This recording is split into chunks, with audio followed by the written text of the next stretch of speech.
Welcome to my channel. If you are new, my name is Teresa. Today's video I'm going to work on some thrift flip projects. The first one I've got is a piano bench, and I'm going to use the Easy Off oven cleaner to strip the stain. I'm also going to take some thrifted items that I have, I'm going to redo those, and I'm going to also dry some orange slices.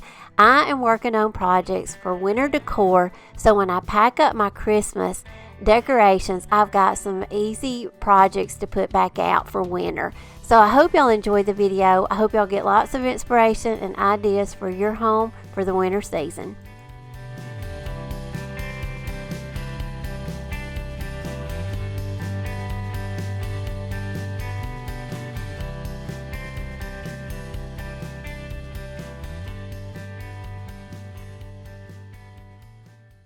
Okay, y'all, let's get started.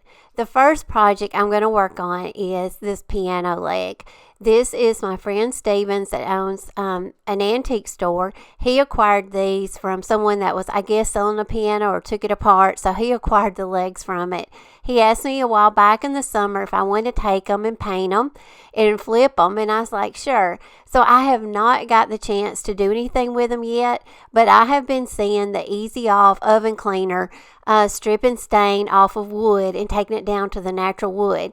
So I thought, what a great project to try this on. So I'm going to show y'all this technique, and y'all can tell me if you think it's a success or a fail. But you just spray a layer of the oven cleaner over your project. You let it sit for 30 minutes. You come back, you scrub it with a brush, and then you'll want to rinse it off with a hose pipe. Now you can see by my brush that stain is working off. I do have to do this a couple of times, and a lot of Instagram reels of people doing this, they also say the same thing, that they have to do this. It's a two-step process. So I just go around, I keep scrubbing, I put my hose pipe on high pressure just to kind of lift off as much of the stain the first go around as I can. And then I'm going to apply more of the Easy Off oven cleaner back on it. You want to coat it really good. You've got that foam going, and then you'll come back in with your scrub brush. You'll do the same thing. Now you can see I've got it coated really well, and I'll just go inside and work on something else. In about a half hour, I'm going to come back out and I'll show you what it looks like.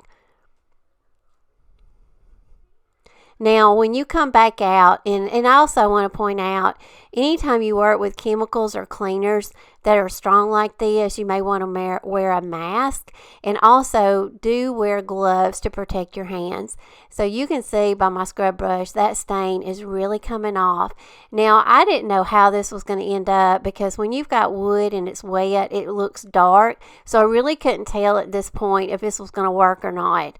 But I left the piece outside to dry overnight. I went back out the next day, and compared to the one on the left, this is what it looks like. So y'all let me know if you think it was a fail or if it was a success, but I think it turned out great. So like I say, the one on the left was what it looked like before, and this is what it looked like on the right after we put the oven cleaner on it. It's just a neat process of how you can strip, stain off of a piece. And like I say, I've been seeing this all over Instagram, and I really wanted to try it, so I thought this was a great piece. And also, a lot of times when you have something that's kind of a redder stain or paint, a lot of times if you paint over it, you'll have bleed through. So this way, now that I've stripped all that off, if I do paint it, I won't have any bleed through, hopefully. Something else I want to share with you and show that I have been working on this week, since it's the week of Christmas, is this is just the first time I've gotten around to it, but I've seen so many people make dried orange slices, and I definitely wanted to do it. And like I say, I'm just now getting around to doing them, but I just bought a bag of oranges. I got them at Aldi. They were very inexpensive. You want to slice them about 1/8 of an inch thickness. Then I laid them on a huge round baking pan, and I put a piece of parchment paper under it. That's what the instructions that I read said to do.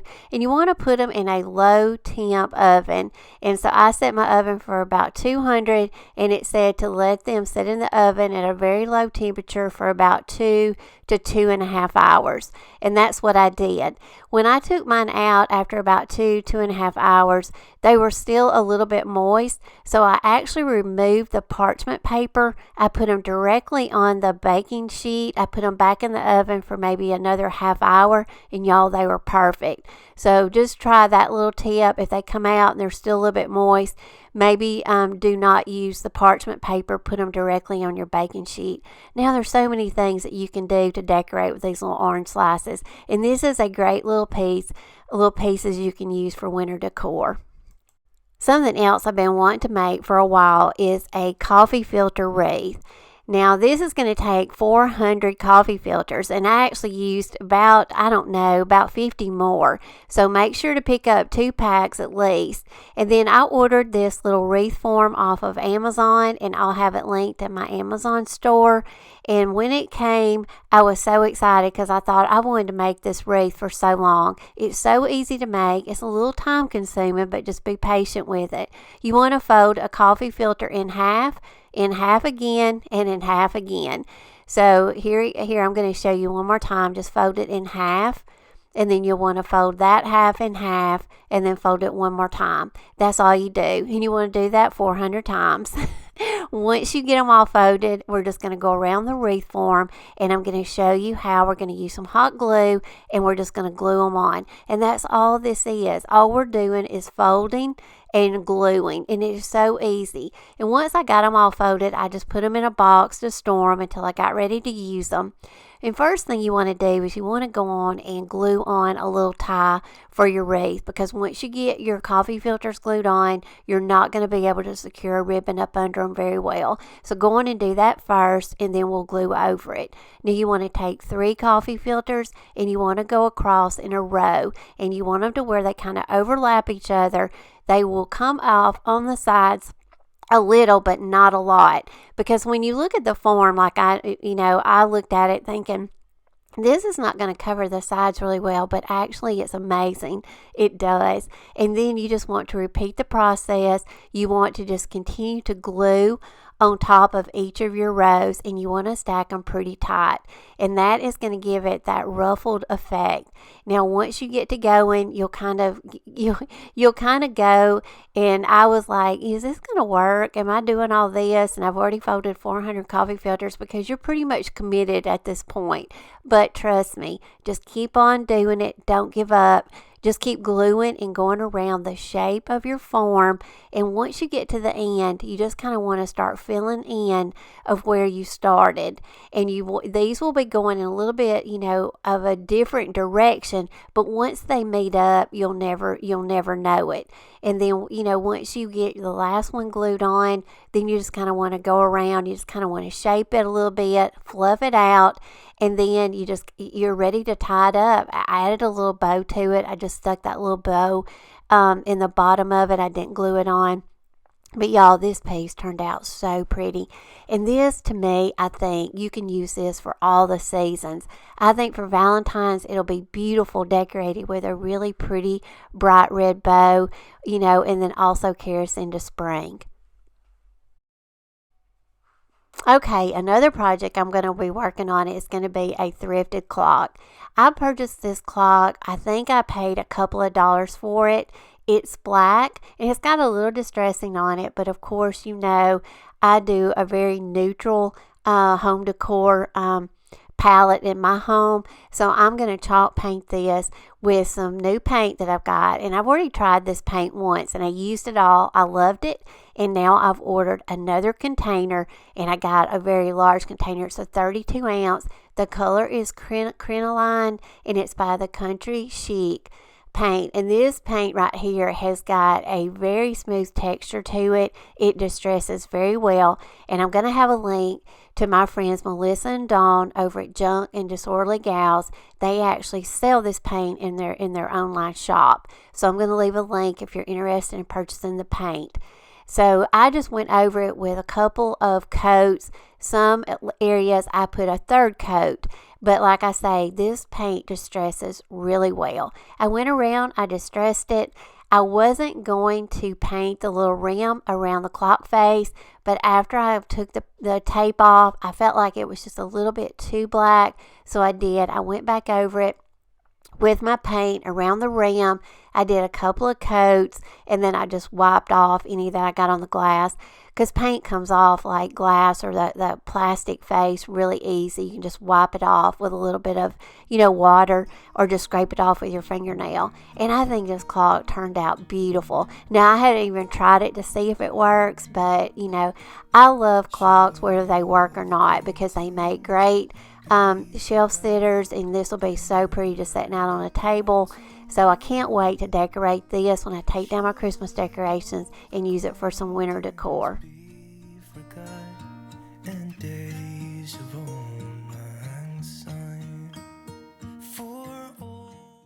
The next item I'm going to show you is something that is really versatile to decorate with during the winter, or any season actually, is pictures.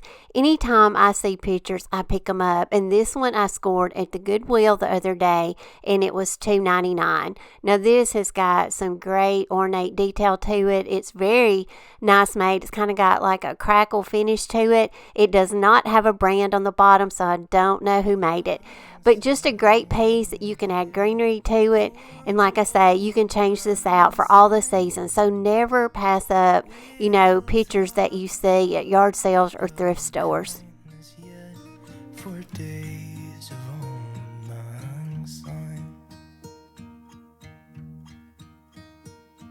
And here's a hand, my trusty friend, and just a hand of thine.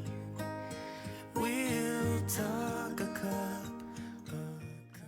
Now I'm going to show you a really cute little piece that I worked on. This is going to be a transfer, and I love putting transfers onto fabric. I took a little thrifted frame that I painted white. I distressed it. I'm going to take a piece of Dropcloth that is the size. I'd cut a piece of foam board from Dollar Tree to fit inside my frame. I do this technique a lot in my videos, but just want to cut your foam board down to fit in your frame. You want to go around all the edges with some hot glue and just pull your Dropcloth really tight on the back. And then that way it'll give you a really smooth front to work with. And then I'm going to take a transfer, and I'm going to link all the products and transfers that I use in this video today. I'll link all the things that I'm using in my video down in my description box. But this is a transfer out of one of my new transfer books, and I love him. I'm not sure. I think this is a sheep, but he's got a little French writing up under him, so I'm just going to use him. I just always take some painter's tape.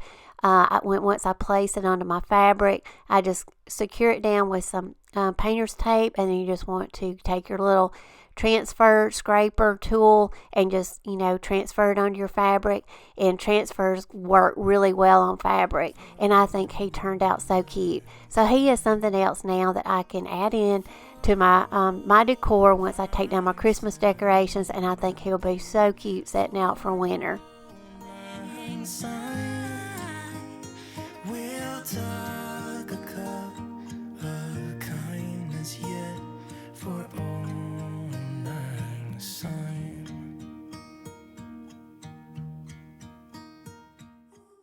Now, another project that I'm working on to make, some winter decor for when I take down my Christmas stuff is I'm going to take a piece of fabric. This comes from burlap.com, and I'm going to leave a link to their website down below. But I got some products from them that I'll be using in upcoming projects, but this is some of it. They also sell fabric, and so this is like a piece of linen. So I just cut a strip of it that's long, because I want it to be where I can put something in the middle, and then I want to have some long tails on the side so I can tie this around a pillow or maybe a chair. I'm taking my favorite Jamie Ray vintage stencil and my stencil brush, and I just took part of the stencil and I stenciled it on. I'm going to show you some ideas of what a simple little project this is, but how you can incorporate it into your decor.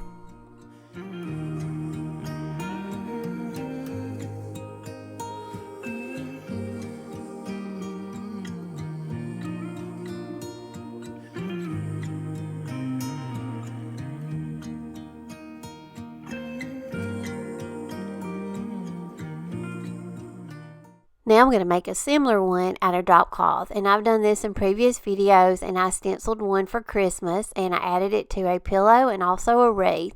Well, now since Christmas is about to be over, I want to make one that I can replace those with. So I'm going to take some more generic quotes and sayings, and you can also do some winter themed transfers if you have some. This, like I say, I will link the transfer book that I got this one out of down below, but I thought it was really pretty, and then that fit on the drop cloth perfect. Now the drop cloth, I always wash it and dry it to get that frayed edge.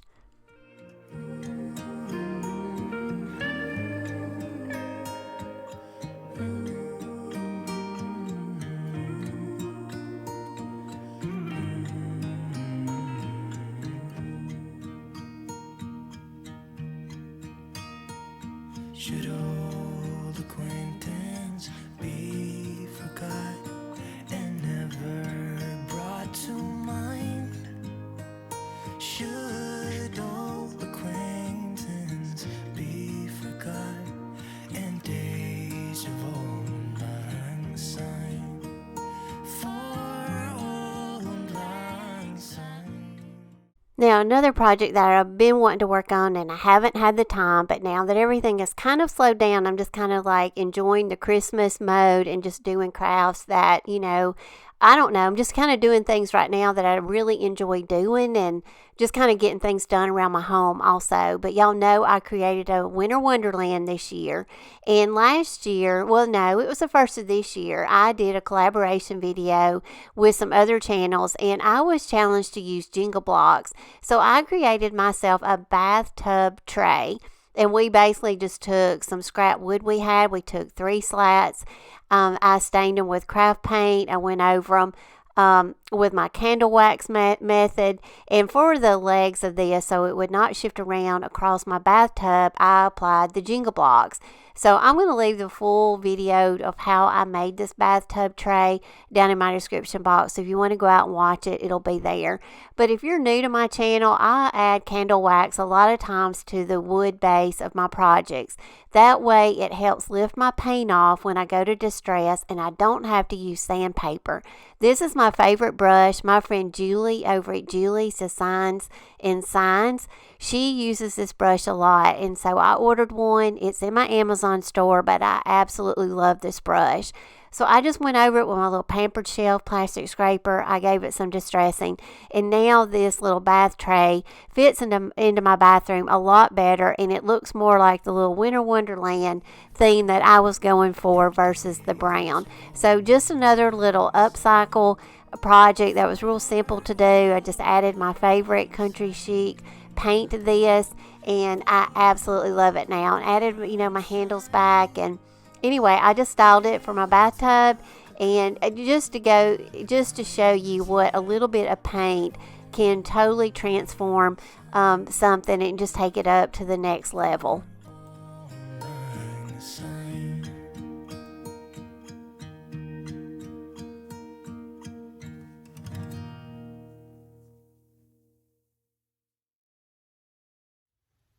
Okay, y'all, I hope you enjoyed the video. Today, of course, this video has been pre-recorded, but on the day that I uploaded, it's actually going to be Christmas Day. So I want to take the opportunity, even though you may not be watching this, on Christmas, I want to wish everyone a Merry Christmas and a Happy New Year. I also want to give y'all a huge thank you for the support of my channel, all of your sweet, kind comments, and all of your encouraging words throughout the year. I've had so many people that have supported my channel. I've met so many friends along the way. I feel so blessed, and that is just because I have the support, the inspiration, and encouragement from all of you, and I truly appreciate it. So I want to wish all of y'all a very happy new year for 2022. So also, I want to take the opportunity, if you haven't subscribed to my channel yet, I'd love for you to.